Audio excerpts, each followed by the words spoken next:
Bismillahirrahmanirrahim. Assalamualaikum warahmatullahi wabarakatuh. Kembali kita bersyukur kepada Allah Subhanahu wa taala. Pada pagi hari ini kita masih diberi nikmat keimanan, ketakwaan, kesehatan, kesempatan yang paling mulia adalah setelah melaksanakan sholat fardu subuh berjamaah, kita mau berketepatan hati untuk melaksanakan beritikaf di Masjidil Majid untuk mendengarkan kajian yang rutin kita laksanakan setiap Ahad subuh. Yang pagi hari ini kita bersama dengan Ustadz kita Profesor Dr. Safroni MED yang akan mengkaji tentang akidah. Salam dan sahabat tidak lupa tidak bosan kita sampaikan kepada Nabi Muhammad SAW.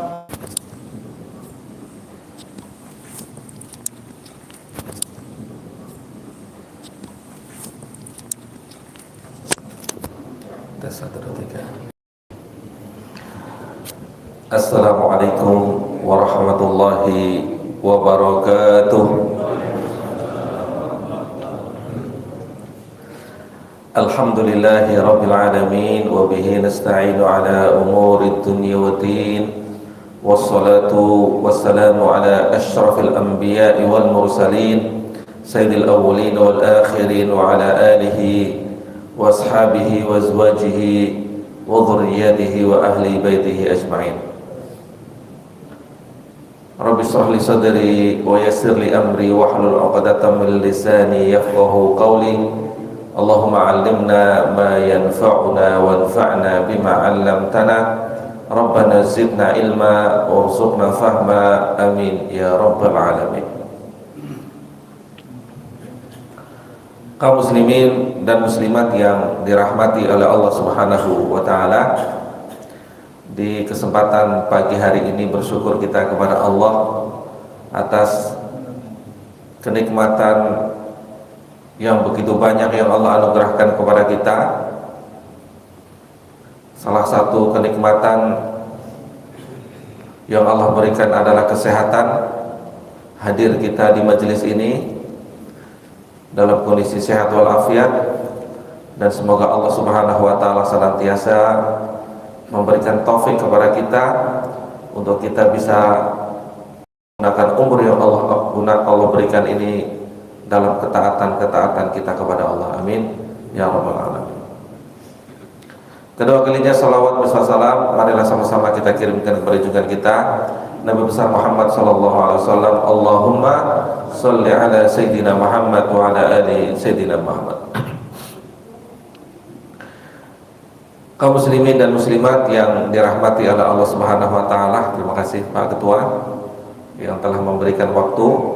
Dan tema kita pada kesempatan kali ini adalah tentang salah satu ibadah penting di dalam ajaran Islam, dan di dalam salah satu riwayat diterangkan bahwa salah ibadah ini adalah inti daripada ibadah itu sendiri, yaitu doa. Bapak Ibu yang dirahmati oleh Allah, ketika kita berbicara tentang hakikat doa, yang kita ketahui doa itu apa? Doa itu kita menengadahkan kedua tangan kita, menyampaikan semua hajat-hajat kita kepada Allah Subhanahu wa ta'ala. Bapak Ibu yang dirahmati oleh Allah, doa secara bahasa itu artinya bisa memanggil atau meminta. Doa itu bisa memanggil atau meminta, itu secara bahasa. Namun seringkali Bapak Ibu yang dirahmati Allah Subhanahu wa taala, ketika kita berdoa, seringkali kita memposisikan diri melibatkan Allah dalam keinginan-keinginan kita saja. Jadi kita pengen rezeki, Allah kita libatkan. Kita pengen banyaklah hajat kita, Pak. Ya, Pak ya. Hajat kita ini banyak sekali. Keinginan-keinginan dari syahwat kita itu banyak sekali, Bapak Ibu. Pengen mobil, kita libatkan Allah. Ya. Pengen urusan-urusan yang lainnya, kita libatkan Allah. Namun yang terjadi Bapak Ibu yang dirahmati Allah, ketika kita hanya memposisikan diri ketika kita berdoa adalah hanya sekedar melibatkan Allah Azza wa Jalla, maka lahir yang namanya kekhawatiran. Apa kekhawatirannya? Kekhawatirannya adalah berburuk sangka kepada Allah ketika keinginannya tidak dikabulkan.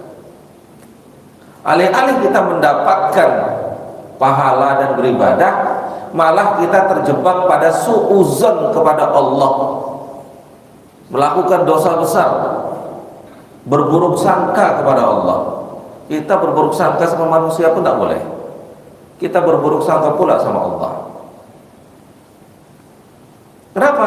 Karena kita memframe dan memposisikan doa tidak pada tempatnya, ya kan? Allah hanya kita tarik-tarik, kita libatkan dalam keinginan pribadi kita. Jadi kita ingin harta melimpah, rupanya tidak Allah berikan, kita buruk sangka kepada Allah. Dan yang paling mengkhawatirkan itu Bapak Ibu adalah pada saat kita berdoa dalam kondisi sakit. Dalam kondisi sakit ini Bapak Ibu, ya,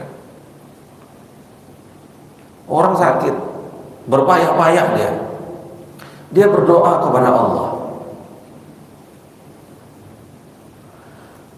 tapi keinginannya belum juga terkabulkan oleh Allah Subhanahu wa taala. Keinginannya belum terpenuhi oleh Allah Subhanahu wa taala. Apa yang terjadi? Yang terjadi kadang, ya Allah, kenapa Engkau berikan ini kepada kami? Sakit menahun, sakit yang berketerusan.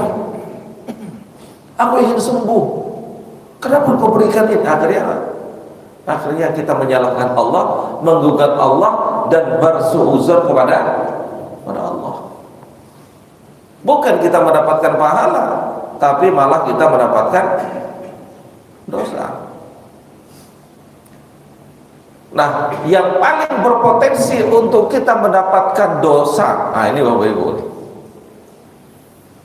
yang paling berpotensi kita mendapatkan dosa dari doa-doa kita itu adalah orang yang serius berdoa tapi tidak memenuhi dan tidak mengetahui tentang hakikat doa yang sebenarnya. Itu dia. Kenapa? Ya tadi itu, dia keinginannya sangat mendesak dan rupanya Allah tidak kabulkan. Dan yang terjadi apa? Saya sebutkan tadi. Makanya penting Bapak Ibu untuk kita mendudukkan tentang hakikat doa itu bagaimana sebenarnya, dan bagaimana kita memposisikan doa dalam kehidupan kita. Bapak Ibu yang dirahmati oleh Allah Subhanahu wa taala. Ya. Di dalam Al-Qur'an Allah Subhanahu wa taala berfirman begini. Ud'uuni astajib lakum. Ud'uuni astajib lakum. Ustaz, kami berdoa ini karena memang ada firman Allah. Apa itu? Ud'uuni astajib lakum. Berdoalah kalian semuanya, niscaya aku akan ijabah. Ud'uuni astajib lakum, istijabah. Cuman kadang-kadang Bapak Ibu kita salah dalam memaknai. Apa kita artikan Bapak Ibu? Pak Ketua, apa arti yang sering kita dengar? Ud'uuni astajib lakum. Mintalah kalian semuanya kepada Allah, maka niscaya dikabulkan. Nah, kita permasalahannya pada terjemah ini, Pak Sapendri. Ketika kita mengartikan istijabah itu pada qabulud doa, ini yang problem. Ya Allah, aku telah berdoa, Engkau telah berjanji mengabulkan doa. Mana janjinya? Ud'uuni astajib lakum. Bagaimana ceritanya istijabah ini diartikan dengan mengabulkan? Dari mana ceritanya? Istijabah ini Bapak Ibu yang dirahmati oleh Allah Subhanahu wa taala, itu bahasa yang tepat untuk kita artikan. Ud'uuni astajib lakum. Berdoalah kalian semuanya kepadaku, kata Allah, astajib lakum, maka niscaya aku respon. Diresponnya didengarkan, ya. Itu istijabah namanya. Dan yang kita inginkan dari doa kita itu bahwa Allah itu memperhatikan doa kita. Nah, kesalahan-kesalahan yang kita lakukan seringkali adalah, pertama, kita mengartikan bahwa istijabah itu adalah pengkabulan doa. Oke, ketika kita mengartikan pengkabulan doa, kita artikan bahwa Allah harus mengikuti selera kita. Nah, ini yang tidak tepat Bapak Ibu. Ya kan? Bagaimana Allah kita paksa untuk mengikuti keinginan kita? Maka Bapak Ibu yang dirahmati oleh Allah Subhanahu wa taala, bahwa istijabatud doa atau qabulud doa itu, kalau kita mengikuti apa yang disampaikan oleh Imam Ibnu Athaillah As-Sakandari contohnya, ya kan? La yakun ta'akhura amadil ata'i ma'al ilhah fi du'a mujiban liyasika. Ini kata Ibnu Athaillah As-Sakandari. Nah, ini dalam kitabnya Al-Hikam. Apa artinya?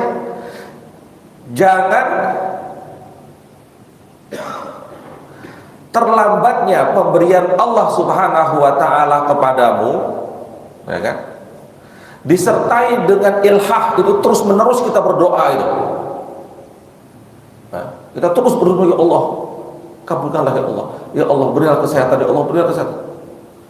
Kemudian mujiban liyasika, keterlambatan terkabulnya doa menjadikan kita berputus asa. Ya. Kenapa? Karena Allah Subhanahu wa taala faqad dhamina laka al-ijabata fi ma yakhtaruhu laka la fi ma takhtaruhu li nafsika. Nah, ini nih. Ini ungkapan dari Imam Ibnu Athaillah As-Sakandari. Kenapa? Allah menjamin merespon doamu, mengijabah doamu fi ma yakhtaruhu laka la fi ma takhtaruhu laka li nafsika. Tapi Allah mengabulkan, mengistijabah doa itu sesuai dengan apa yang Allah inginkan untukmu, bukan apa yang engkau inginkan untuk dirimu. Nah, itu kan. Apa maksudnya? Kadang-kadang begini Bapak Ibu yang dirahmati Allah, kita menganggap bahwa semua yang kita inginkan itu baik. Betul Pak? Bu? Betul Bu? Semua yang kita inginkan itu baik, padahal yang Allah pilihkan lebih baik. Nah, keyakinan itu yang harus ada pada diri diri kita. Jadi ketika kita berdoa, maka yang harus kita yakini adalah bahwa yang Allah berikan kepada kita itu adalah yang terbaik, meskipun tidak sesuai dengan keinginan kita. Ya. Meskipun tidak sesuai dengan keinginan kita. Nah, cuman apa yang sering terjadi? Yang sering terjadi adalah bahwa Allah kita paksa untuk mengikuti selera kita. Itu yang kurang adabnya kepada Allah Subhanahu wa ta'ala. Yang model seperti ini yang kita khawatirkan, bahwa ketika Allah tidak memberikan sesuatu sesuai dengan seleranya, melahirkan kekecewaan, melahirkan buruk sangka kepada Allah Subhanahu wa ta'ala.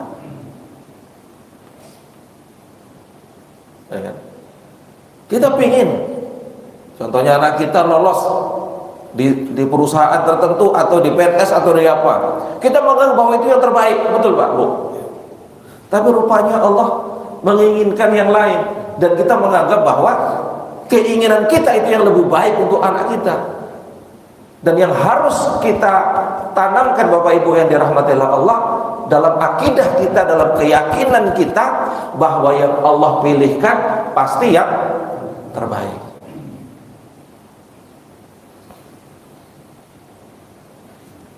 Nah, jadi ini yang harus kita frame. Oleh karenanya apa sebenarnya hakikat doa? Hakikat doa Bapak Ibu yang dirahmati Allah Subhanahu wa taala adalah bukan semata-mata kita meminta dan kemudian kita bermohon kepada Allah untuk Allah kabulkan doa kita, tapi hakikat daripada doa yang sebenarnya adalah menunjukkan kepada Allah bahwa kita ini adalah hamba yang fakir. Nahnu fuqara wa anta ghaniyun ya Allah. Engkau adalah zat yang maha kaya ya Allah, dan kami adalah orang-orang yang membutuhkan terhadap karuniamu. Jadi kita ingin menunjukkan itu Bapak Ibu. Itu dari hakikat doa kita. Cuma kadang-kadang kita kan seperti yang saya sampaikan tadi, melebihi daripada tujuan dan hakikat doa yang sebenarnya. Sehingga kita kadang-kadang terjatuh pada seolah-olah memaksa Allah untuk mengikuti selera kita, dan kita anggap bahwa selera kita itu yang terbaik.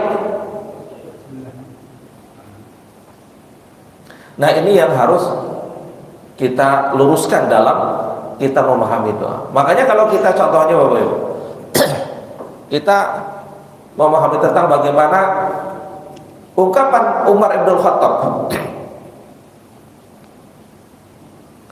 Ungkapan Umar Ibn Khattab ini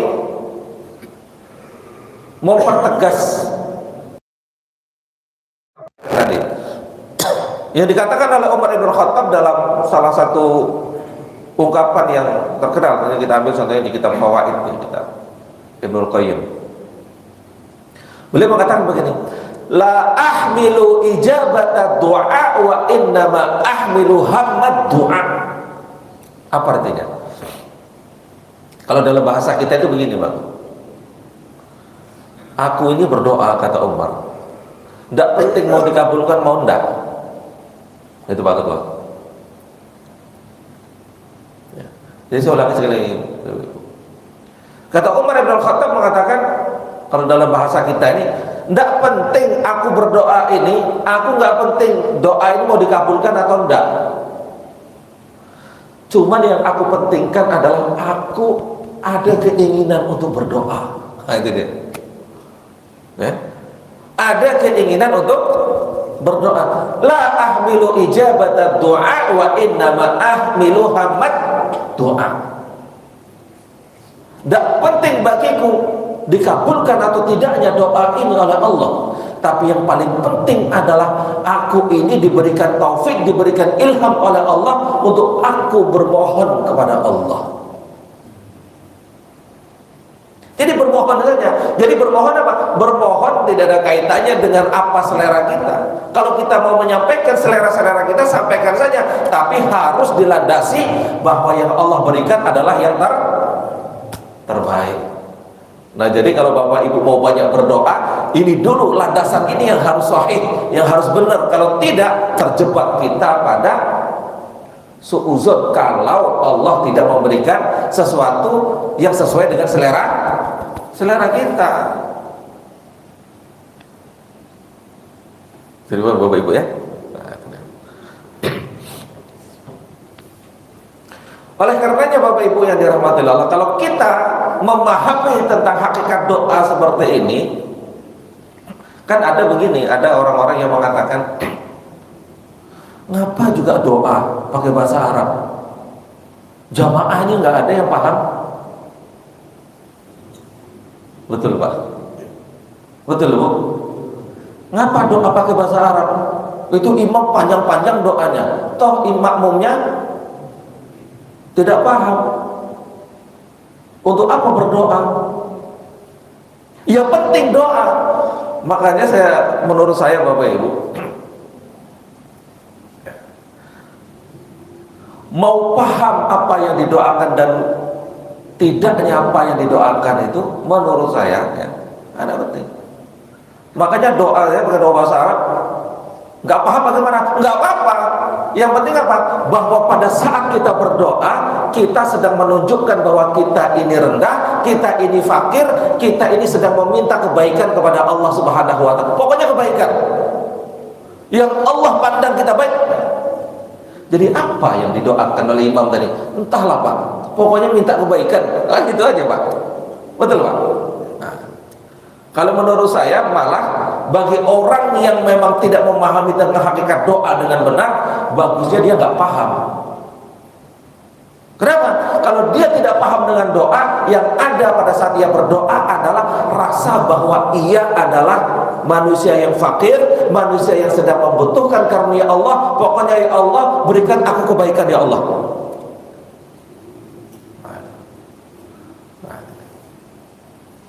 Bapak Ibu yang dirahmati oleh Allah Subhanahu wa Ta'ala, makanya apa? Makanya doa itu sendiri adalah doa ibadah. Doa itu adalah proses doanya itu sendiri Pak, bukan kontennya, bukan isinya. Kalau isinya malah problem kadang-kadang. Oh, kita minta mobil kok, kenapa Allah tak berikan aku mobil?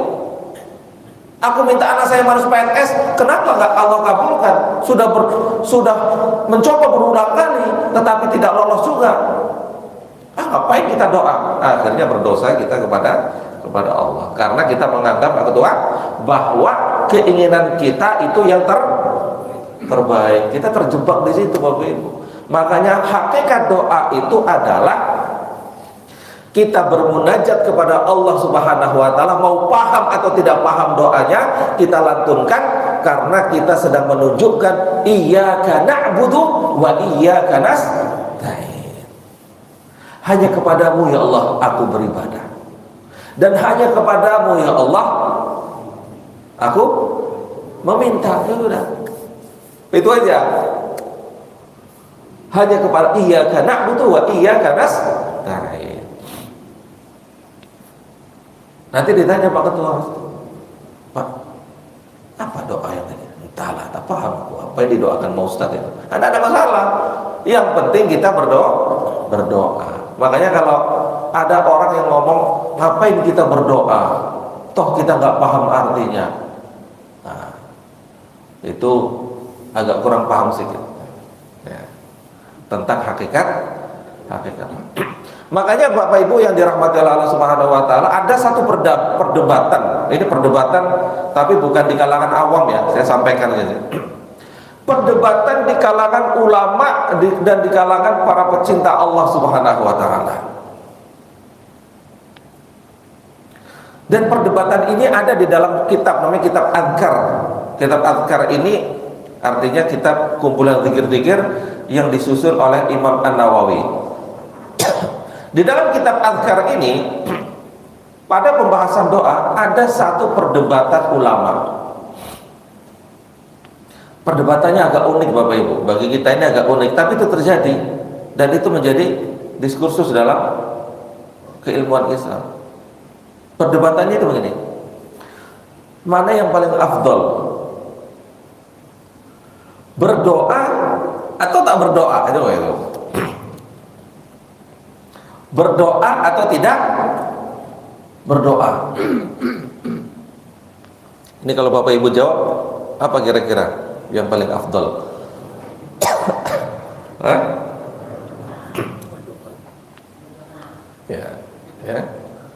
Apalah Ustaz nih? Itu pula yang disampaikan. Saya cuma menyampaikan Bapak Ibu, di kalangan para pecinta Allah dan ulama-ulama besar itu ada satu perdebatan tentang mana yang paling afdol, berdoa atau tidak berdoa. Jadi bagi kita mungkin itu pertanyaan yang diskusi yang lucu. Tapi tidak Bapak Ibu, ini berdasarkan pada akidah yang sangat kuat. Ulama yang mengatakan bahwa yang paling afdol adalah tak berdoa. Ada ulama yang mengatakan yang paling afdol adalah tak berdoa.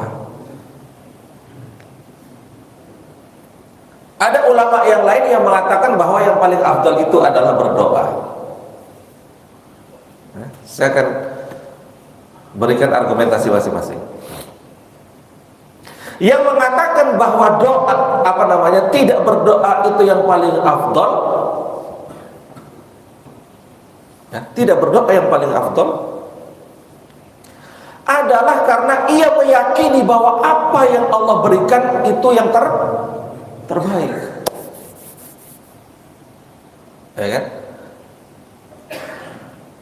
Apa yang Allah tentukan untuk dirinya adalah yang terbaik.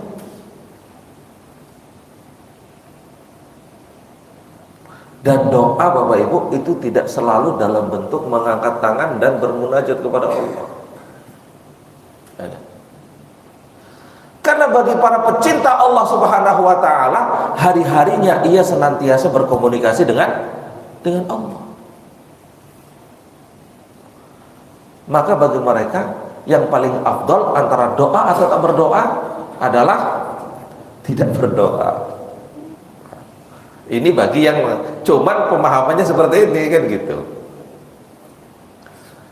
Dan ini juga ada dalilnya Bapak Ibu yang dirahmati Allah. Ini ada dalilnya dalam hadis. Salah satu hadis disebutkan begini. Jadi ada dua majelis. Ada dua majelis. Yang satu itu ada sahabat itu kumpul-kumpul, majelis zikir dan majelis doa. Majelis zikir dan majelis doa. Yang satu lagi adalah majelis ilmu. Ya, jadi mana di antara dua kelompok ini yang didatangi oleh Rasulullah sallallahu alaihi wasallam?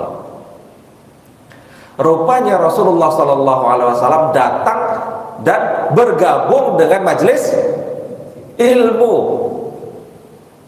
Ya, dengan majelis ilmu. Karena majelis ilmu ini belajar tentang halal dan haram, belajar tentang bagaimana cara mengenal Allah Subhanahu wa taala, bagaimana cara mengenal hukum-hukum Allah, bagaimana cara memperbaiki hati, ilmu.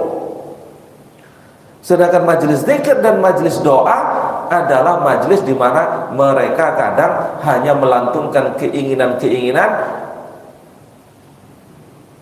yang ada dalam dirinya. Jadi mana yang afdal ini? Majelis ilmu. Makanya kalau dihadapkan antara majelis ilmu dengan baca Quran, majelis ilmu yang kita pilih. Antara majelis ilmu dengan zikir, mana yang kita pilih? Majelis ilmu. Antara majelis ilmu dengan doa, mana yang kita pilih? Majelis ilmu. Nah ini Bapak Ibu ya. Jadi ini sambil kita dengarkan ceramah, sambil kita baca Quran. Enggak. Baca Quran nanti aja, yang afdal itu majelis ilmu. Sambil kita dengarkan ceramah, sambil kita zikir. Enggak, zikir nanti saja. Ya, yang paling utama adalah majelis ilmu. Dan ini yang didatangi oleh Rasulullah sallallahu alaihi wasallam. Meskipun zikir dan doa itu bagus, cuman kalau dibandingkan dengan menuntut ilmu, maka yang paling afdal adalah menuntut ilmu. Karena kalau menuntut ilmu kita mengenal Allah, mengenal hukum Allah, mengenal diri sendiri, dan mengenal bagaimana cara mereka taat kepada Allah. Kalau masuk ke majelis doa, hanya berbicara tentang selera-selera diri kita yang kita lantunkan kepada Allah. Itu pun baik. Nah, ini pendapat bagi para ulama yang mengatakan bahwa tidak berdoa lebih baik. Wah, kalau begitu Ustaz, aku tak berdoa sajalah kan gitu. Wah, ini juga salah kaji juga ya. Doa aja bagus itu Pak Bu ya. Cuman begini, kita ambil pendapat sekarang. Bagaimana pendapat orang yang mengatakan bahwa doa lebih baik? Ulama yang mengatakan bahwa doa lebih baik adalah karena mengikuti perintah Allah Subhanahu wa taala, ya kan? Ud'uni astajib lahum wa idza sa'alaka 'ibadi 'anni fa inni qarib ujibu da'watad da'i idza da'an falyastajibu li wal yu'minu bi la'allahum yarshudun. Ini ada perintah-perintah untuk kita berdoa. Cuman ada ulama Bapak Ibu yang dirahmati Allah yang menggabungkan antara keduanya ya. Yang paling afdol adalah yang berdoa tetapi dengan pemahaman yang tadi. Kita berdoa bukan sekedar kita melantunkan selera hati kita, keinginan kita, ya Allah aku ingin A, aku ingin B, aku ingin C, aku ingin D, aku ingin E. Semuanya kita sebutkan dan kita tuntut Allah Subhanahu wa taala, ya Allah kau kabulkan ya Allah, ini yang terbaik untukku ya Allah. Berapa lama Pak Sapendri berdoa untuk mendapatkan profesor? Letih beliau tuh, tapi belum Allah kabulkan juga. Tapi yakinilah Pak Sapendri bahwa itu yang terbaik saat ini untuk Allah, dari Allah Subhanahu wa taala. Makanya kalau Pak Sapendri mau dapat profesor cepat, berceramahlah, nanti langsung dipanggil profesor. Ya Pak, kalah Pak Sapendri. Udah Pak, jadi pekan depan tolong beliau ngisi sini, ini langsung jadi profesor. Pak Sapendri ketawa, apa ada orang ini cepat kali itu profesor. Nah, Bapak Ibu yang dirahmati Allah, jadi hakikat doanya tadi itu kita bermohon saja kepada Allah. Makanya kalau kita mengamini doa pakai bahasa Arab, makanya kalau menurut saya doa itu afdalnya pakai bahasa Arab memang. Kenapa? Biar jemaah nggak paham. Kenapa? Kalau paham ini nanti banyak kali tuntutannya kepada Allah. Yang penting apa dari doa itu? Yang penting dari doa adalah kita menunjukkan bahwa kita ini iyyaka na'budu wa iyyaka nasta'in. Masalah dikabulkan itu bukan urusanku ya Allah, yang penting aku meminta saja. Yang penting aku meminta ya Allah.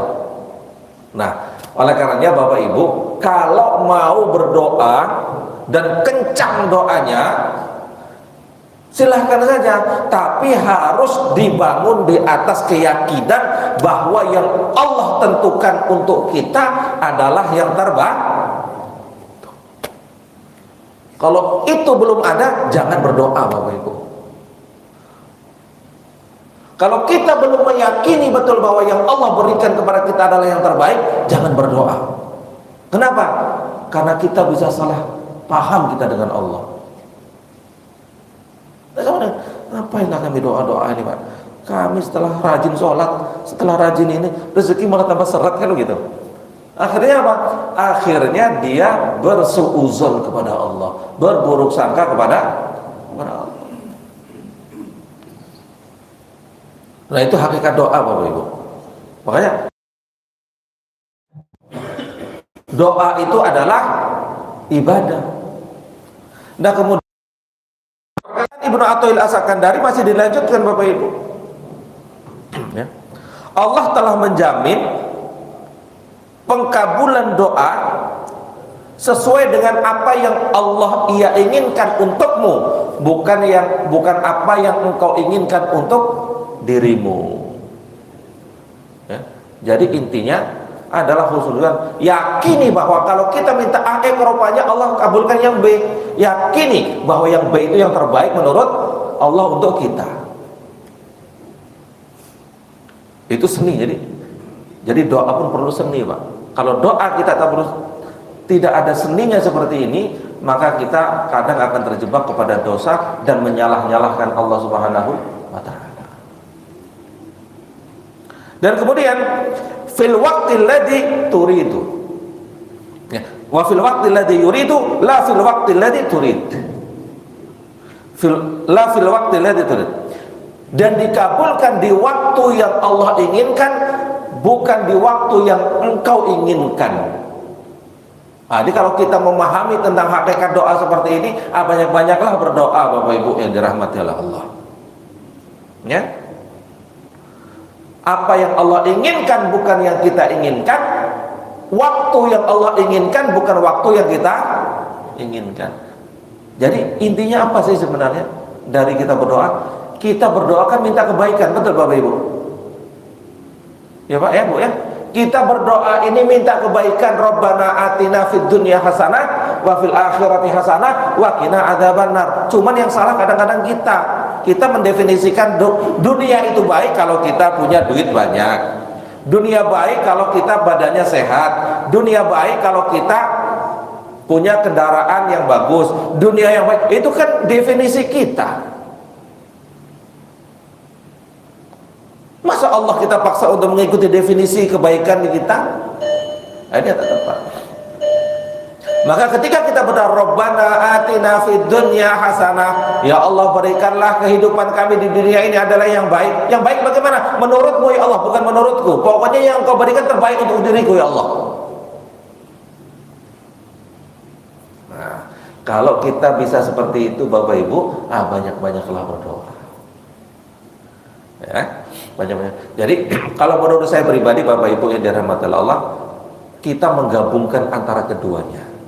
Ya, menggabungkan antara keduanya tadi pendapat mana yang baik antara berdoa atau tidak berdoa adalah kita menggabungkan antara keduanya. Kita berdoa kepada Allah Subhanahu wa taala dan pengkabulan doa kita yakini pokoknya apa yang Allah berikan kepadaku itu yang terbaik. Makanya apa yang diajarkan oleh baginda Rasul sallallahu alaihi wasallam dalam kondisi sesuai dengan selera maupun tak sesuai dengan selera, apa yang Rasulullah ajarkan? Yang Rasulullah ajarkan adalah kalau engkau mendapatkan sesuatu yang sesuai dengan seleramu, maka ada doanya. Apa doanya? Alhamdulillahilladzi bi ni'matihi tatimus sholihat. Nah, ini Bapak Ibu. Jadi dalam kondisi segala kondisi kita diajarkan oleh baginda Rasul untuk kita mengucapkan alhamdulillah. Cuman alhamdulillahnya ini perlu Bapak Ibu hafal nih nanti. Kalau sesuatu itu sesuai dengan selera kita, maka kita ucapkan apa Bapak Ibu? Ikuti saya, alhamdulillahilladzi bi ni'matihi tatimus sholihat. Artinya adalah segala puji untukmu ya Allah, yang dengan nikmatmu sempurna kebaikan. Nah cuman sekarang ini tak sesuai dengan selera kita. Kita berdoa dan rupanya yang Allah kabulkan tak sesuai dengan selera kita. Ya kan, kita berdoa ya Allah semoga anakku ini lulus ya Allah, semoga anakku lolos ya Allah. Rupanya tak lolos. Apa yang kita ucapkan Pak? Astagfirullah, innalillah. Tidak, tetap Rasulullah mengajarkan kepada kita untuk kita mengucapkan alhamdulillahi ala kulli hal. Ya, alhamdulillahi ala kulli hal. Apa artinya? Segala puji bagi Allah di setiap kondisi. Nah, itu dia. Jadi ada doanya beda-beda nih Bapak Ibu. Ya, kalau kita berdoa ya Allah, aku minta A, rupanya Allah kabulkan A. Alhamdulillahilladzi bi ni'matihi tatimmus sholihati ya Allah. Segala puji bagimu ya Allah, dengan kenikmatan darimu ya Allah sempurna kebaikan. Rupanya kita minta A, yang Allah berikan B.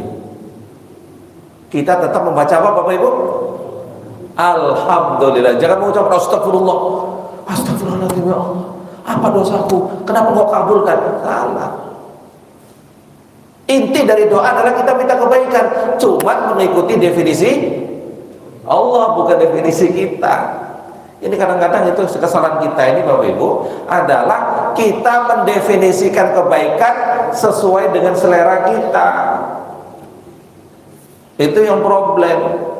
Tapi kalau kita mendefinisikan bahwa kita berdoa itu minta kebaikan, ya sudah, pokoknya yang Allah berikan sudah pasti baik. Ya, sudah pasti baik. Ustaz, kami minta sehat, kenapa Allah berikan sakit? Kenapa Allah berikan sakit?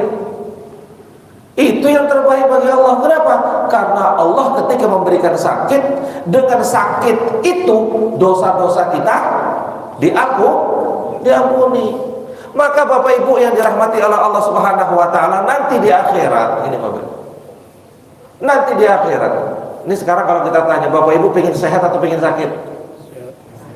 Pengen sehat ya? Betul Bu? Serius Bu? Nah, nanti di akhirat Bapak Ibu, ada orang-orang yang sehat itu iri dengan orang-orang yang sakit. Itu nanti di akhirat. Kenapa? Rupanya orang yang Allah berikan sakit di dunia ini, dosa-dosanya telah Allah ampuni. Jadi orang-orang yang sehat yang banyak dosa itu dia berpikir, ya Allah, kalau Engkau hidupkan aku kembali, biarkanlah aku sakit ya Allah. Cuman jangan minta doa sakit ya Pak ya. Ya, jangan minta doa sakit.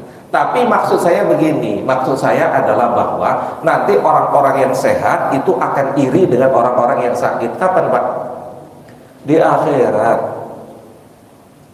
Artinya ketika kita minta, ya Allah berikanlah kesehatan kepadaku ya Allah, rupanya Allah berikan sakit.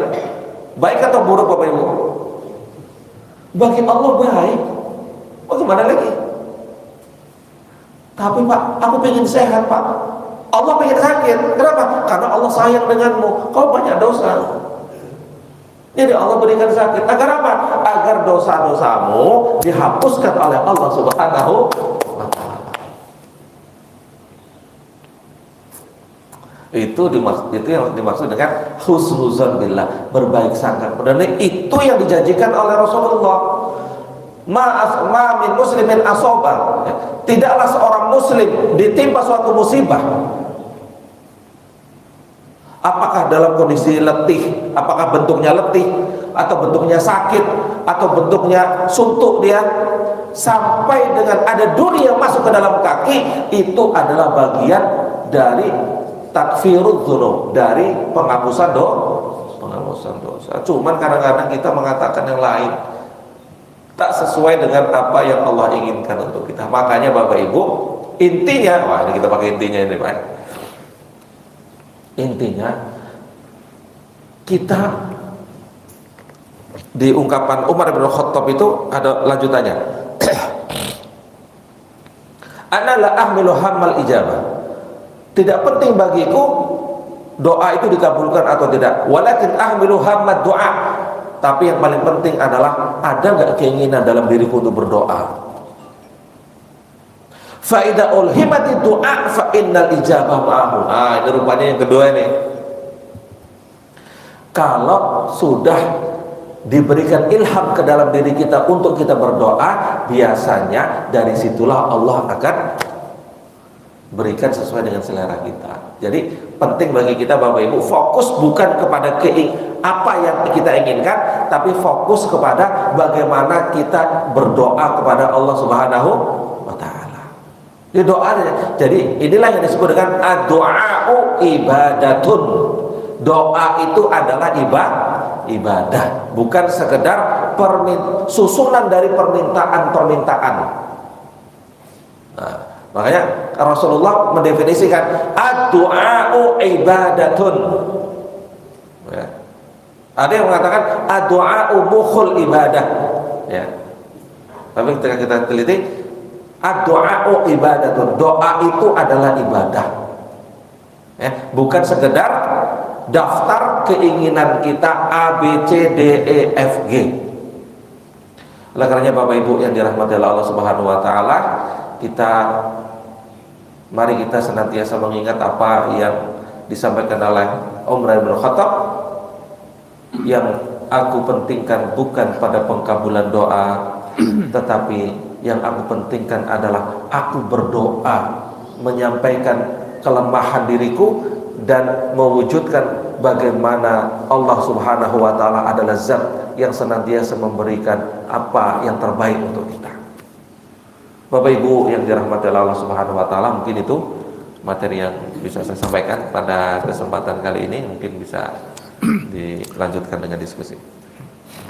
Terima kasih Ustadz. Baik, kepada jemaah, menarik tentang doa yang selama ini kita anggap doa itu hanya sekedar tuntutan kita kepada Allah, ternyata tidak. Bagi jemaah yang ingin bertanya lebih spesifik lagi, lebih khusus lagi tentang doa, kami persilakan. Masih ada waktu sekitar 2 menit 31 detik lagi.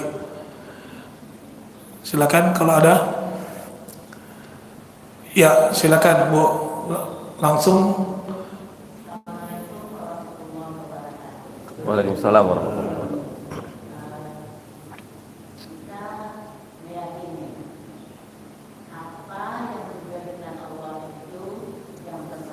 Ya.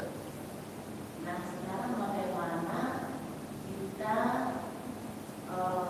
menjalani, misalnya saat kita memberikan meringankan seseorang,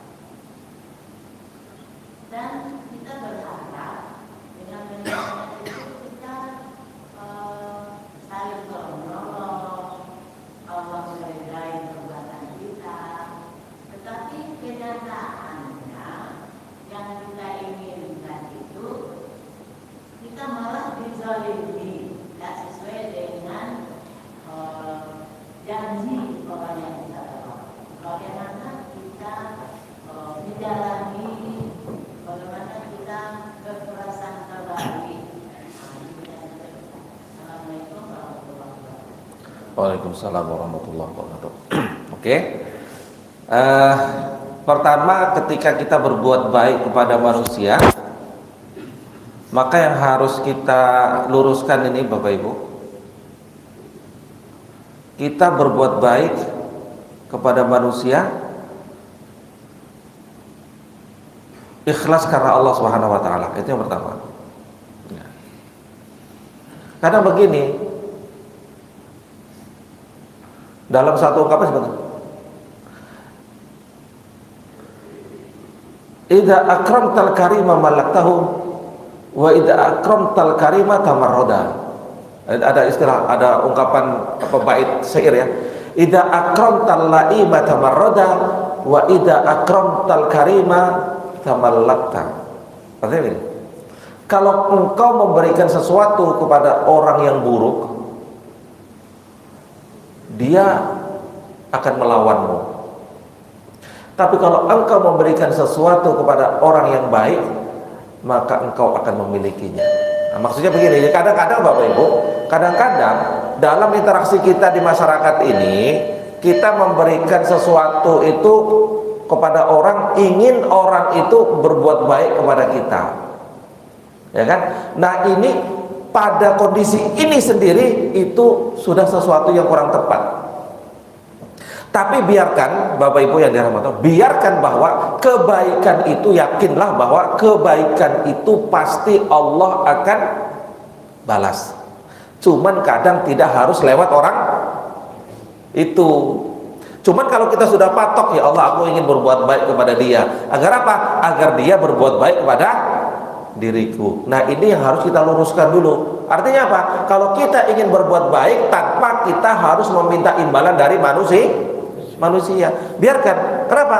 Karena kalau kita ada pengin, ya Allah aku berbuat baik kepada si A, ya Allah agar si A juga membalas kebaikan diriku. Nah, ini berarti kita yang mengunci. Kadang kita akan terjebak pada kekecewaan kalau dia tidak membalas kebaikan kita, ya kan? Jadi bagaimana? Kita ingat firman Allah Subhanahu wa taala, "Man 'amila sholihan fali nafsihi wa man asa'a fa 'alaiha." Barang siapa yang melakukan kebaikan, maka dia akan mendapatkan kebaikan itu kembali kepada dirinya, baik lewat orang itu ataupun orang yang lain, tapi biarkan Allah yang ngatur, Bu. Nah, itu. Ya. Jadi ini seni kita berbuat baik, ya, seni kita berbuat baik tanpa kita harus mematok bahwa ya kan? Aku berbuat baik kepada si A ini agar kemudian si A membalas kebaikan. Nah, itu yang menjadi kita membatasi diri. Karena apa? Karena kalau dia tidak memberikan kebaikan kepada kita, maka kita akan kecewa, dan itu yang terjadi. Makanya bagaimana? Udah, kalau kita ingin berbuat baik, ya sudah, lepaskan saja. Masalah dia mau berbuat baik kepada kita atau tidak, itu tergantung kepada urusan hati kita masing-masing.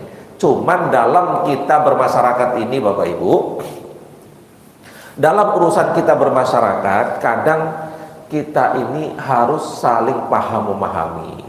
Ya kan, kalau kita saling paham memahami, kita di kampung kita, di masjid kita, kalau kita menjaga apa sih yang diinginkan oleh orang, oleh ini, apa sih yang diinginkan ini, saling tolong menolong, saling tempo seliro, saling paham memahami, insya Allah suasananya akan menjadi suasana yang baik di tengah-tengah masyarakat. Cuman untuk level kita, personal kita masing-masing, urusan kita berbuat baik, jangan kita patok bahwa kita berbuat baik kepada si A agar si A berbuat baik kepada kita, itu jangan.